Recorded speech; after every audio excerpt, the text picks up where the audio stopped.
with unmedicated cholesterol of this high level should be dead. I should be dead. All right, I hope you're ready for this one because I don't even know if I am, but I want to start by talking about my cholesterol. My cholesterol is so high, it's a number most doctors never see in their entire careers. It's over 700, with an LDL bad cholesterol of 574. Now, to give this some context, most people get flagged as high around 130. 190 is when doctors start to get concerned about a genetic condition. 300 is oh no territory. 500 is immediate action, take a pill, please, here's some statins, or you're shopping for a casket. So a total cholesterol over 700 with an LDL near 600, that is medical case report level. In fact, there are not one, but several case reports on me. And the first time my doctor saw these numbers, they thought the lab made a typo, but they didn't. And here is where things get controversial. For nearly 7 years, I have refused medication. I've tried a few for experimental purposes here and there, but never for more than 6 weeks, and sometimes with really unpleasant side effects, as in the case of statins. But I just feel terrible, just feel shitty. And I have been ruthlessly chastised for being reckless. One of my peers at Harvard Medical School even once told me I was being dumber than riding a motorcycle drunk without a helmet. Now, if you go by the dogma in the textbooks, they'd be right. A 30-year-old with unmedicated cholesterol of this high level should be dead. I should be dead. Now, to be honest, and rewind a bit, when I first saw these numbers in myself, I was terrified. I genuinely thought I was on my way to an early grave. But I was also intensely curious. Why? Why did my levels go so high? What did it actually mean? What was going on inside me?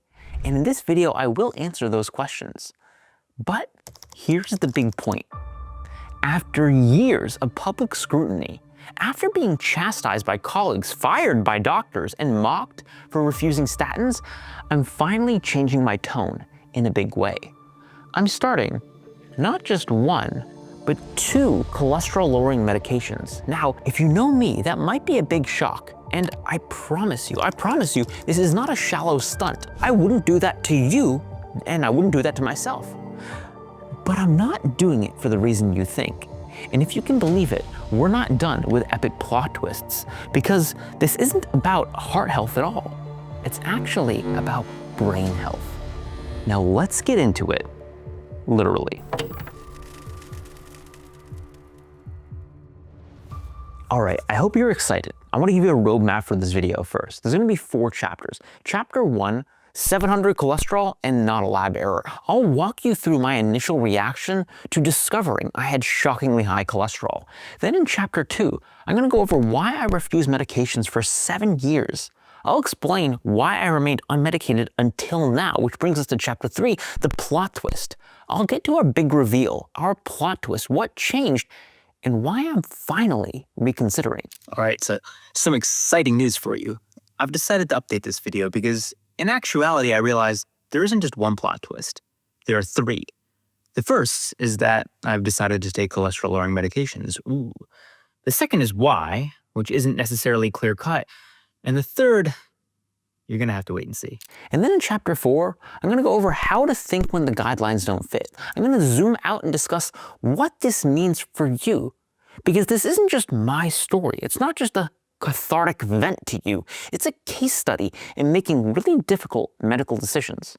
I'm gonna give you a transparent lens into my mind, how I think, which is a little bit crazy admittedly, but hopefully it will help you think through your own hard medical choices with rigor, nuance, and of course, curiosity. So that brings us to the beginning of our story. Chapter 1, cholesterol 700 and not a lab error. The date was June 1st, 2019. This was the day when I first adopted a ketogenic diet. And for me, it was a life-saving moment. To frame this up a bit with my own story, I'd been dealing with debilitating inflammatory bowel disease, ulcerative colitis. To paint a somewhat graphic picture, it was taking every part of my life. It took my body, my social life, my career, my mental health. And at the beginning, very few knew how bad it was. It took a long time for me to come out and actually talk about it. Let me just give you one illustrative example.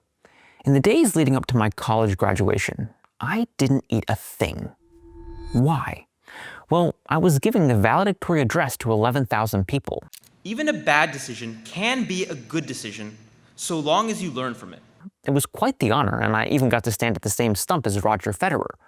But I was literally scared shitless that I was going to poop blood on stage, on camera, in front of 11,000 people. So I didn't eat. I even gave myself a dining hall coffee enema for good measure.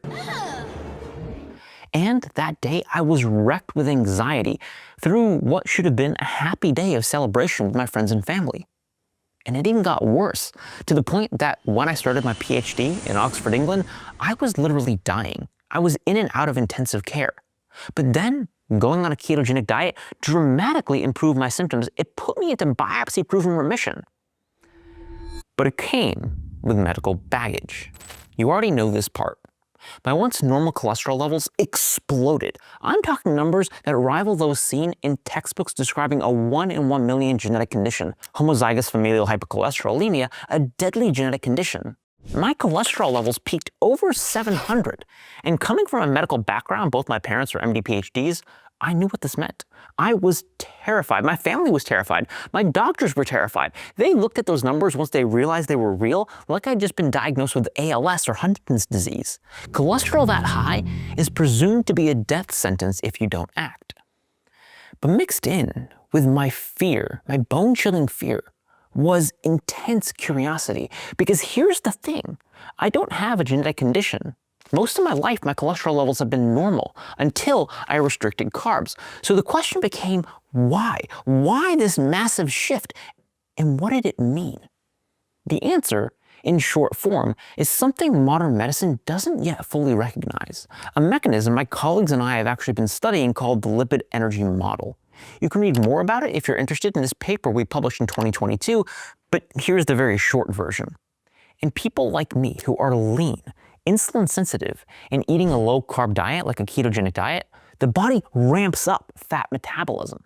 This means a massive shift, a massive increase in fat-based fuel transport through my bloodstream. And as a byproduct, a sharp increase in cholesterol levels. The leaner I am, the more active I am, the higher my cholesterol goes. It's not necessarily pathological, it's dynamic. It's an adaptive system responding to the metabolic demands of my personal dietary shifts and my lifestyle.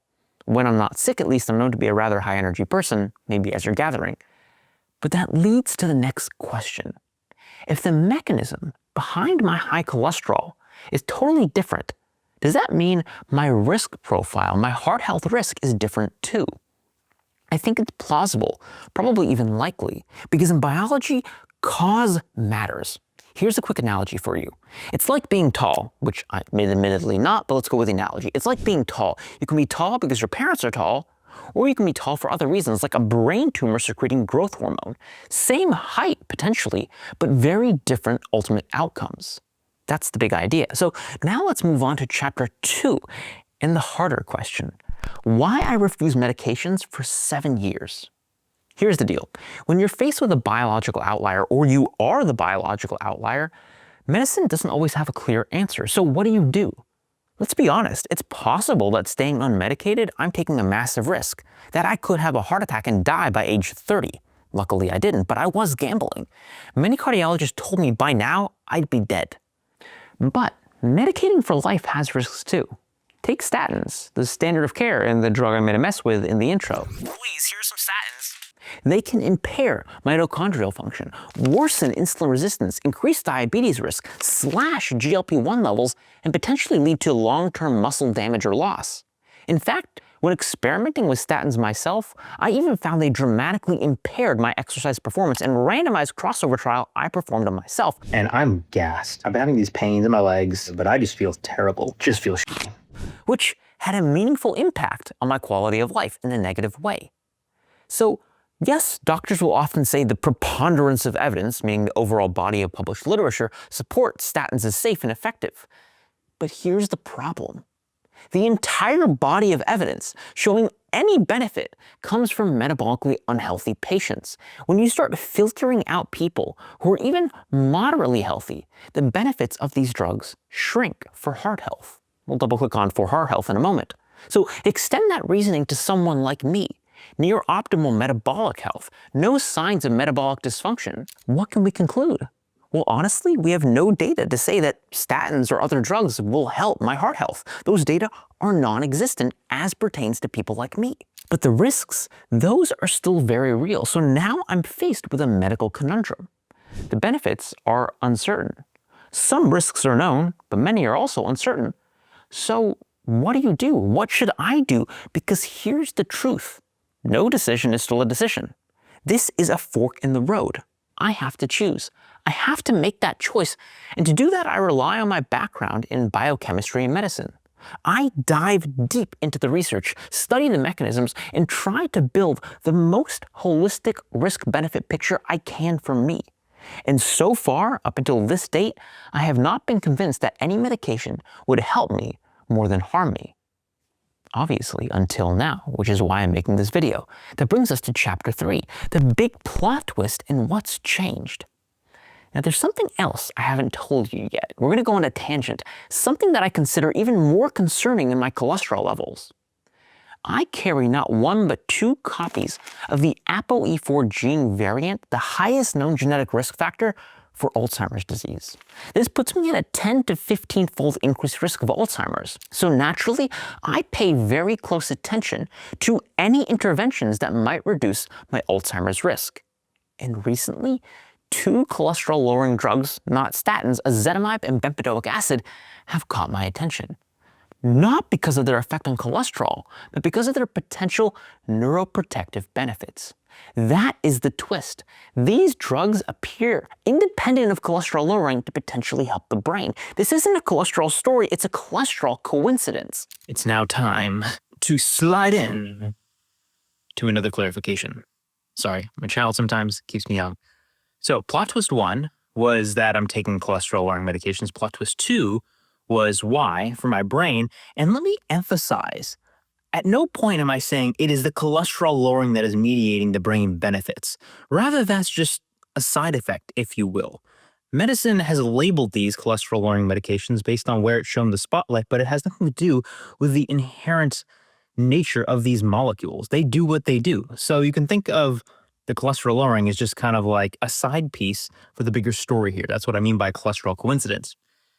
I also want to provide a little proof that I'm actually doing this, not just blowing smoke. So this is what happened to my LDL, and this is what happened to my ApoB after just a few weeks of ezetimibe monotherapy. 56% reductions, which is pretty impressive. I'll explain why below. It's not a matter of just being a hyper absorber. It's a little bit more complicated than that. And let's get back to your main narrative. And at just a big level, molecules, whether natural or synthetic, they don't respect the categories we humans like to put them in. Just because we call something a cholesterol-lowering drug doesn't mean it only or even primarily has that function. Let me explain each in turn, and just be warned, this does get technical, but I believe you can handle it. I have respect for your intelligence, and I'll link more deep dives below if you want to go down the rabbit hole. Let's start with ezetimibe, brand name Zetia. It's commonly known to block cholesterol absorption in the gut. That's how it lowers LDL cholesterol. But what most don't know is ezetimibe can cross into the brain, where in this case, it does something good. It blocks an interaction between 2 proteins, 14-3-3 and hexokinase. And this action helps reduce protein misfolding, reduce amyloid buildup, reduce tau aggregation, which are hallmarks of Alzheimer's disease, and it even improves autophagy, cellular recycling in the brain by as much as 40%, at least in cell culture models. The preclinical data are interesting if not compelling, and in a human data set, people taking ezetimibe were found to have an 8-fold lower risk of Alzheimer's disease. Now, admittedly, are these randomized controlled trial data, are they perfect data? No, absolutely not. They are early data. But is it enough for me to consider seriously, given my genetics and my personal concerns? Absolutely. But now, let's shift gears and show how lightning can strike twice. Then there's bempedoic acid, brand name Nexletol. I've actually tried it before, and it lowered my LDL by 28% as part of an experiment. Now, it's a prodrug, meaning it's only activated in specific organs. Here the liver, which is what made it appealing to me because there should be less systemic whole body exposure and fewer side effects as compared to statins. That's why I wanted to try it. But now, medicine gets humbled again. A new study going to print in May 2026 in Cell Metabolism shows that even the inactive pro-drug form is actually active. It has biological activity. Specifically, bempedoic acid binds directly to and activates a transcription factor known as PPAR-alpha. What's exciting is that PPAR-alpha regulates amyloid processing in the brain, shifting the processing of what's known as amyloid precursor protein away from the toxic amyloidogenic pathway and towards a neuroprotective anti-amyloidogenic pathway. So here's another case where a cholesterol drug might help, but it has nothing to do with cholesterol. Again, it's a cholesterol coincidence. Let me hammer this home with an analogy. Imagine you've grown up your whole life seeing a spoon as a pea catapult. Everybody had always told you this is a pea catapult and that's what it's used for. That is its purpose. Okay, in the spirit of stay curious, how far do you think that I can catapult this snow pea with this spoon? Let's find out. I'm guessing 12 feet. All right, moment of truth.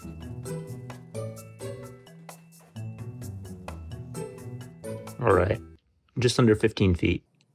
About 14, 9 inches. Can you beat that? And then when you're 30 or 40 or 50, you find out, to your surprise, you can use a spoon to eat soup. What a revelation. I know it's a goofy analogy, but it achieves the point. This is all about taking a different lens on things that we categorize in specific buckets. But achieving this insight requires an authentically open mind and a willingness to resist the narrow categories into which we put things, be those things drugs or people. Now, for those of you who've been following me for a while, this is where I want to pat myself on the back, forgive me, just for a moment. Then you can decide whether or not my self-celebration is warranted. But the truth is I genuinely agonize over these concepts. The groundwork for this video wasn't laid overnight. It's been built over dozens of prior letters, actually hundreds, literally hundreds of hours combing through scientific literature, a privilege most physicians simply don't have or don't have time for. What I'm trying to communicate here by sharing all this is something simple and honest. This is hard. It takes time. Just because I have a few diplomas and letters after my name doesn't make it easy. It doesn't mean I inherently know what's right and wrong. I still spend time wrestling with the same questions that you do. What is most likely true? What am I missing? What questions do I need to ask to get better answers and better questions? This process will never stop being difficult, nor should it. The trick is not to make it easy, but to learn to enjoy it. So I hope you can take solace in two things. First, knowing you're not alone. And second, knowing that my goal here is not to hand you all the answers. It's humbler than that. It's to share and show that the time I spend wrestling with these complexities might at least help accelerate your path, if not make it easy, and to reassure you that someone else is walking this path with you too. That is why I'm here, not to make this easy for you, but just to make it less hard and hopefully a little more enjoyable along the way. But that brings us to chapter 4. How to think when the guidelines don't fit. Here's the part where I want to zoom out and hand the mic to you. Because while this has been my story, the real point is this. Sound bites won't save you. I was raised to trust institutions and experts, not blindly, but because I had some appreciation. Being the son of 2 MD PhDs, I appreciated what goes into being in academic medicine.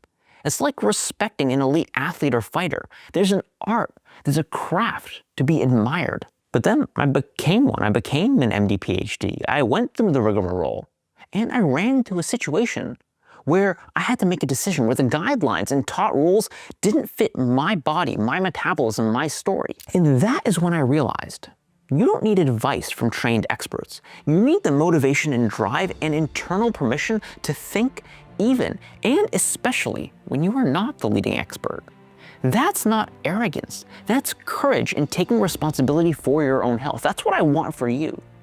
We live in a world that rewards certainty, but medicine lives and thrives in uncertainty, especially when it comes to complex lifelong trade-offs like heart health and brain health. And the deeper truth is, no one is coming to make the perfect decision for you. Not your doctor, not the headlines, not a family member, not even me. That's why you need a framework. Not for what to think, but how to think. Start with mechanisms. Ask why a marker is elevated, not just noticing that it is. We need to understand that somebody's health risk can't be summed up in one number and treated as one number. It's all about interactions between the diets we eat, the lifestyles we live, who we are as human beings. It's all about context, your context, my context, our context. So be rigorous, but stay open because the evidence evolves. And above all, and probably this is the most important point I'll make in this video, don't confuse lack of certainty for lack of responsibility. My challenge to you, and the challenge that makes our community so intellectually unique and why I'm so excited to be here, is I want you to see lack of certainty and not be intimidated, but stay curious. That moment I had at the beginning of our story, where I was terrified that I was dying, scared to my bones because I didn't know what was happening to me, but at the same time was fiercely curious to know why, that feeling is what I want for you. I want not to talk down to you, but to elevate you to a level where you can unlock that curiosity with that ferocity, because that is a superpower. That is why I'm here. That is why I want you with me. That is why. Stay curious. So I know you've been waiting for it, the epic plot twist 3, and here's what it's going to be. Yes, I've updated my decision based on new data, but the whole theme here is open-mindedness, assessing your individual context holistically. And here there were new variables at play that had to do with my brain health, but the fact of the matter is I've been running a natural experiment on myself for 7 years, where I've had a total cholesterol about 700 and LDLs in the 500 with ApoBs that are off the charts. All the textbooks say my heart should be clogged with plaque. So plot twist 3 is we're going to find out whether my high cholesterol was actually killing me or whether the textbooks are wrong. I'm getting an advanced coronary CT angiography scan of my heart with expert-guided reads, objective plus AI-guided quantification, quantifying the plaque in my heart down to the nearest millimeter cubed.